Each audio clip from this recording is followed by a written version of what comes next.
Hello, fellow explorer. Today I'm going to talk about downsizing, specifically how I downsized from what originally was a 4-bedroom house quite a while ago, up until my most recent downsizing from a 1-bedroom apartment into a 10 by 10 storage unit, which now holds all of my physical and worldly possessions aside from a small amount of things that are in a safe deposit box. And I'm going to talk a little bit about the mountain that seemed like when I started, how I conquered that mountain or made it, basically I made it less of a mountain, and then how much happier I am now as a result of that process. And hopefully, if this is something that you're yearning to do also, there will be something in here that will help you. As a little bit of background, my parents were both from the Depression era, so they grew up in a time of scarcity, and so they tended to hold on to stuff. And by stuff, I mean rooms and drawers and closets full of stuff. My mom was very into arts and crafts, which by its very nature collects a lot of stuff. And kind of likewise, my dad was into woodworking and model railroading and collecting every power tool that Sears sold. And so they had their respective areas of the house where they did their projects and created all this stuff. And for most of our family life, that was fine. They just always made sure that there was enough room in the house for their things. And overall, they tended to keep it pretty well organized. It would sometimes get away from them, but they were always focused on keeping it organized. So it wasn't really a problem until they got older, kind of where I am now, where a lot of people at this age are, in that, we want to be a little bit more mobile. We want to be able to live in a smaller place that doesn't require as much upkeep.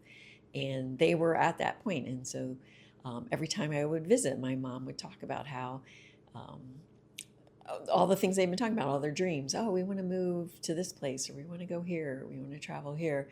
And always at the same time, she would say, but we have to get rid of all this stuff first, or we have to, get organized.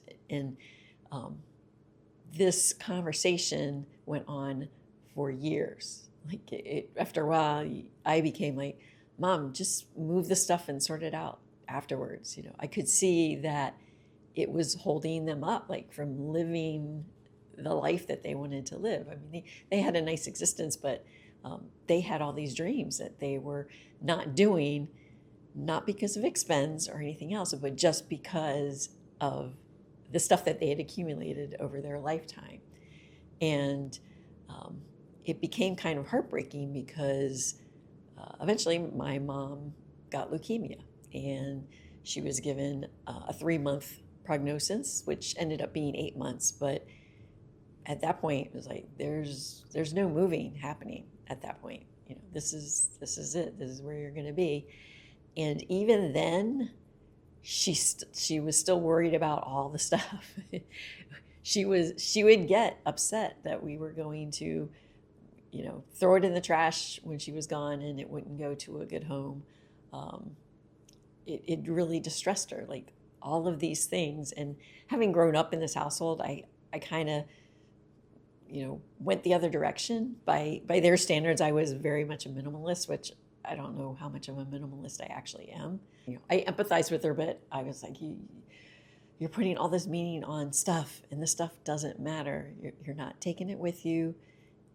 It doesn't matter what happens to it. But to my dad's credit, he did make sure that all of her arts and crafts did go to her quilting group, came in and took it. So it all went to a good home.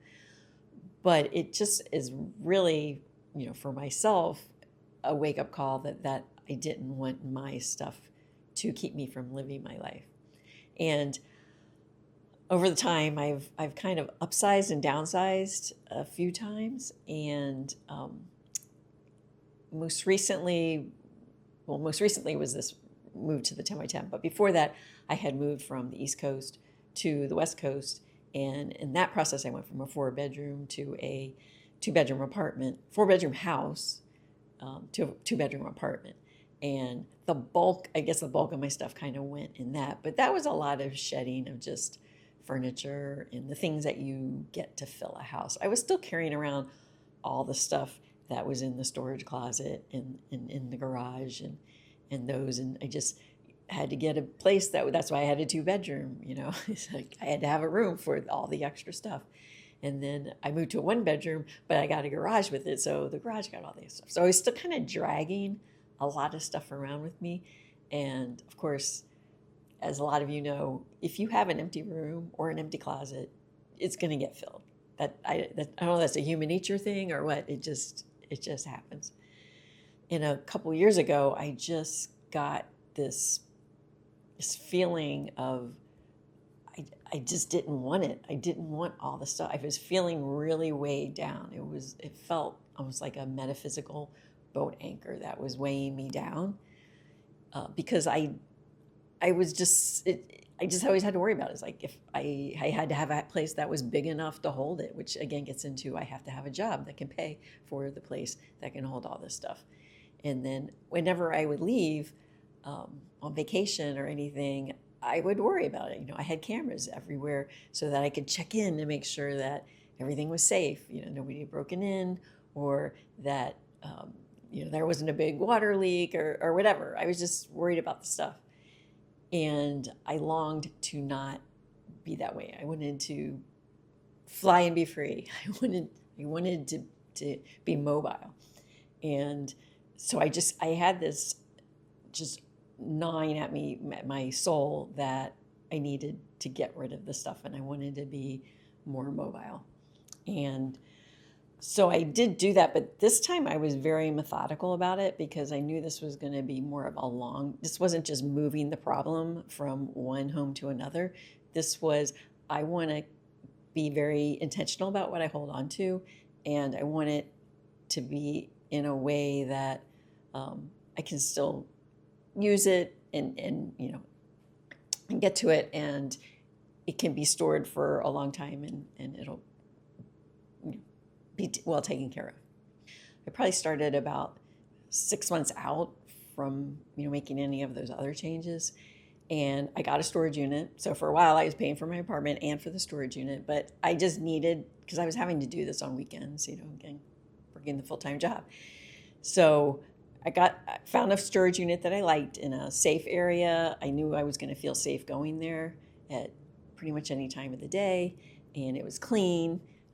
So my rule of thumb, though, was that I wouldn't store anything I couldn't move by myself, because part of the hassle of having the stuff is if you're going to move, well, now I have to hire movers to move it. That's usually, most furniture falls in that category. There's not a whole lot of furniture I can move by myself. Most of my furniture had lived its life. Like, it had served me. I don't worry about getting money from the things that I've accumulated.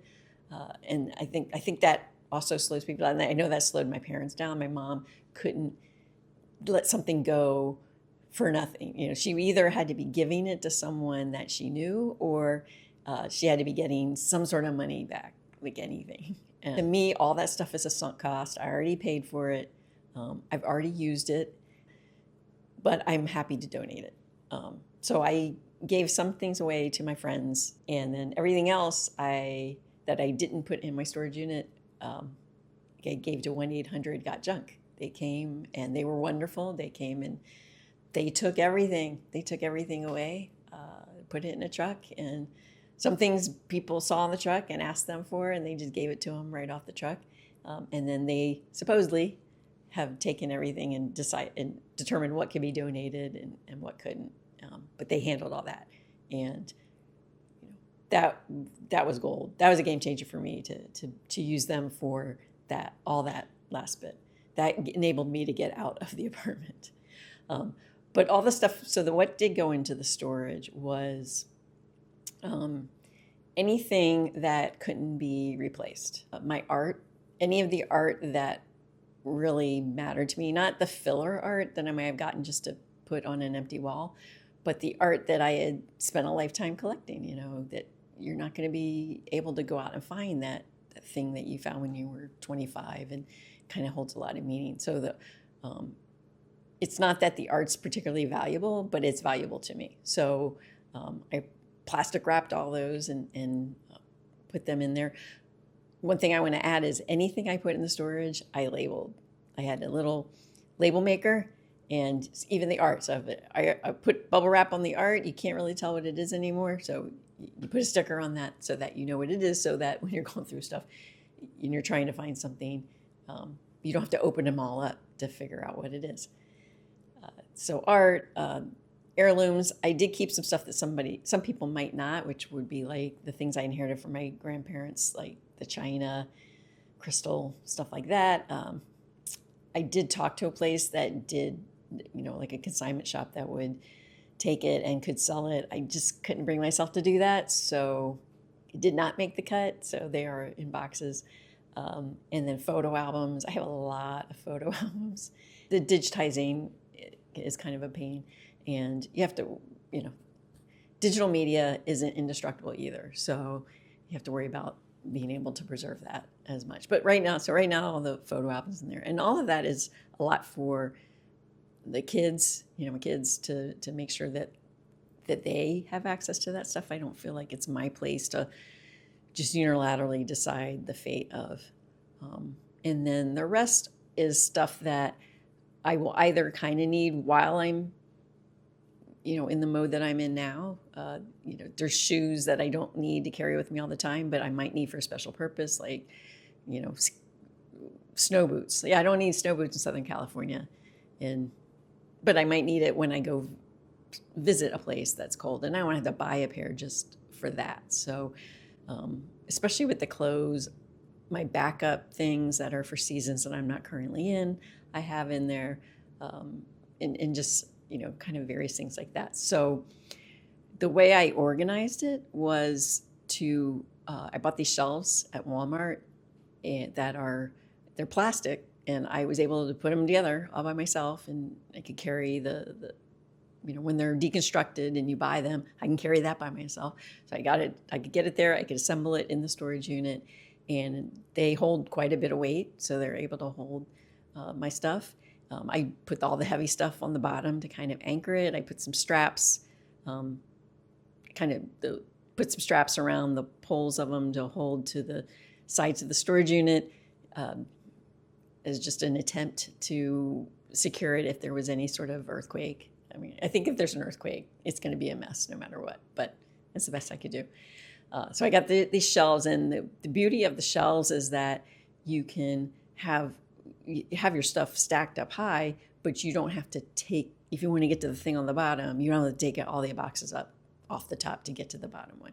So the shelves have been awesome for being able to organize my things and be able to get to the things that I kind of need to get on a semi-regular basis. So everything in the back of the unit is the stuff I probably will never access until I move somewhere again, or unusual circumstances, and everything towards the front are the things that I might need to get to, more often.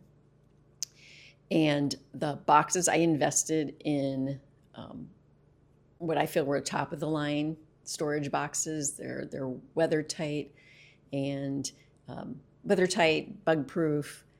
They're heavy duty. I feel like they're going to hold up under, a long time sitting there, under, any kind of weird things that might happen. I think they might survive an earthquake. They could survive water. They're not going to survive being submerged in water, but supposedly they would survive, say, a sprinkler system going off. So I invested in those. Every box I labeled with a kind of a summary of what was in the box. Plus they're see-through, so you can kind of see, label what was on it, and I gave them a number. And then I have a spreadsheet just in Google Sheets, which for each box I have the number, everything that's in the box, and then where that box is in terms of, is it on the left back, or, just kind of a general location within the storage unit of where that box is. So if I do ever have to find something like, oh yeah, where were my yearbooks? I can do a find in the Google spreadsheet, and I'll find the box number. It's like, okay, that's the box it's in, and it kind of gives me a general idea where it is. And then in the unit itself, I have it structured so there's three columns. So I have three sets of shelves. And then, so there's two pathways. So I can get to any pathways. I can get to anywhere in there. I can get to any of them without having to pull too much stuff out. I put things on rollers. So I have these garment rods for my clothes. They're just on rollers. So I can just pull them out. If I need to get to the back, I just pull the garment rods out and I walk to the back and get to what I need to. And then in the far back, some of the stuff that I don't need is actually stacked. It's not on shelves. But that's the stuff that I don't really anticipate. It'd be a rare case where I would have to go and get into those. So that I'm really proud of. I'm really kind of proud of how my storage spaces are organized. It got a little bit away from me right at the very end where I was pressed for time getting stuff in, but I was really good about it at the beginning. But I've been using it for a while now, and it's been great. I go in and swap out my clothes, and I go in there from time to time when I need something, or if I just need to stash something, because maybe I'm going on a trip where I need to travel super light. So the things that I would take with me when I'm kind of staying locally here in Southern California aren't the same things that I would take when I'm going to go on an airplane or go somewhere else. So I can temporarily stay. It's like my closet. I have a closet, to support my traveling lifestyle. And I think even when I get another home base, another place, I like the idea of keeping the storage unit while I can get a smaller place. I won't have to get a place that's big enough to hold all of that plus, me. I feel much more secure with the stuff in storage than I did when it was in my home. My home, I guess, felt a little more vulnerable than the storage unit, which is in a secured facility that's got cameras and people watching over it, and this big old lock on the front, and it's kind of anonymous, like who's going to pick your storage unit over somebody else's. And to be truthful, there's nothing in my storage unit that is all that valuable. If it goes up in flames, that would suck, but I'll be mostly unharmed by that, mentally and physically, obviously. So the result of all that is that I feel so much lighter now than I did before, when I had a home. Like you would think that having the home would feel more secure. I'd be on top of all my stuff and I would feel more secure that way. And I actually feel better now. I have the things that mean that I really, really need are with me, and everything else is in a nice, safe place. And I can move around and I don't have to move that. Like, it isn't a big deal for me to think about, oh, maybe I'll live there, next month or next year or whatever. So it's been transformative, and I wish that my parents could have lived this part of their life, because I feel like they would have really loved it. So anyway, that's it for today. I'd like to ask you, please make sure to subscribe so that you'll see future content. I also got rid of my car, which is a whole other topic of conversation. So you want to miss future episodes, and it'll really help me out in these fledgling days of my channel. So I would truly appreciate it. And in the meantime, I hope you keep exploring.